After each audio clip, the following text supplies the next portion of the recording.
जंगल में बहुत बारिश हो रही थी और इतनी तूफानी बारिश में जंगल के सारे ही परिंदे अपने अपने घोंसलों से निकलकर किसी महफूज जगह पर जा रहे थे।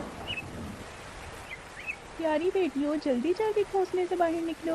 हमारा घोंसला किसी भी वक्त टूट सकता है क्योंकि बारिश बहुत तेज हो रही है। मामा, इतनी तेज बारिश में हम कहाँ जाएंगे? मामा, क्या हमें अपना घोंसला छोड़ना पड़ेगा? जी बेटा, हम परिंदों की ज़िंदगी ऐसे ही होती है। जब बारिश आती है तो हमें अपनी जगह तब्दील करनी पड़ती है क्योंकि हमारे घोंसले बहुत नाजुक होते हैं और बारिश की वजह से हमारे घोंसले टूट जाते हैं। इतनी तेज़ बारिश में जंगल के सारे ही परिंदे बहुत परेशान थे। सारे ही परिंदे अपना अपना घोंसला छोड़कर किसी महफूज जगह पर जा रहे थे। चलो चलो चलो, सारे परिंदे अपना अपना घोंसला छोड़ो। बारिश अगर तेज हो गई तो हम इसी पानी में बह जाएंगे। हमें किसी महफूज जगह पर जाना होगा। जंगल के सारे ही परिंदे एक गार की तरफ रवाना हो जाते हैं क्योंकि गार में सारे ही परिंदे बारिश से महफूज रह सकेंगे। शुक्र है हमें गार मिल गया। अब हम आराम से इस गार में रह सकेंगे। बारिश जितनी मर्जी तेज होती रहे, हमें कोई नुकसान नहीं होगा। हाँ हाँ पिंकू कबूतर, आप बिल्कुल ठीक कह रहे हैं। अब हम आराम से यहाँ गुजारा कर सकते हैं। हमारे घोंसले तो टूट चुके होंगे। कव्वी बहन, लेकिन हमारे पास खाने पीने के लिए तो कोई सामान नहीं है। हम अगर कुछ दिन ना खाएंगे तो हम मर जाएंगे। हमें जिंदा रहने के लिए खाने पीने का कोई तो इंतज़ाम करना होगा। हाँ चिड़िया बहन, ये तो तुम ठीक कह रही हो। अब हम इतनी बारिश में कैसे खाने का इंतज़ाम करें? हमें बाहर जाना पड़ेगा अगर हमें ज़िंदा रहना है तो।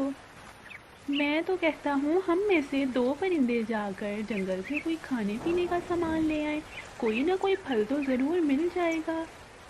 हमें ऐसे ही एक दूसरे की मदद करनी होगी।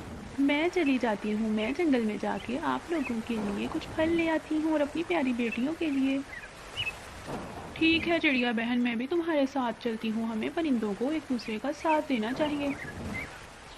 रात बहुत हो चुकी थी लेकिन अभी तक बारिश नहीं रुकी थी। चिड़िया और कव्वी खाने की तलाश में गार से बाहर निकल आती हैं और जंगल की तरफ रवाना हो जाती हैं।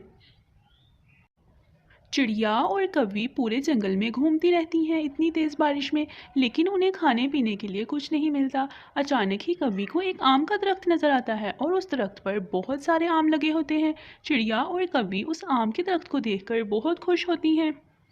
कव्वी बहन, शुक्र है हमें आम का दरख्त मिल गया। अब सारे परिंदे आम देखकर बहुत खुश होंगे। हमें जल्दी जल्दी आम तोड़ लेने चाहिए, अगर और बारिश हो गई तो हम यहीं रह जाएंगे।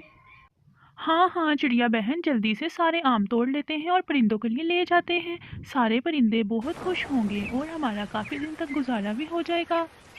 चिड़िया और कव्वी वहाँ से आम लेकर गाड़ की तरफ रवाना हो जाती हैं। आम देखकर सारे ही परिंदे बहुत खुश होते हैं। कव्वी और चिड़िया, आपका बहुत शुक्रिया, आप इतनी बारिश में हमारे लिए फल लेकर आए हैं। कोई बात नहीं पिंकू कबूतर, हमारा तो फ़र्ज़ है कि सब परिंदों की मदद करना और इत्तेफाक के साथ रहना। ऐसे ही हम एक दूसरे की मदद करते रहेंगे तो हमें कभी भी कोई मुश्किल नहीं पेश आएगी। जी जी बिल्कुल, इत्तेफाक में हमेशा बरकत होती है। साथ मिलकर रहने से कोई भी मुश्किल नहीं आती।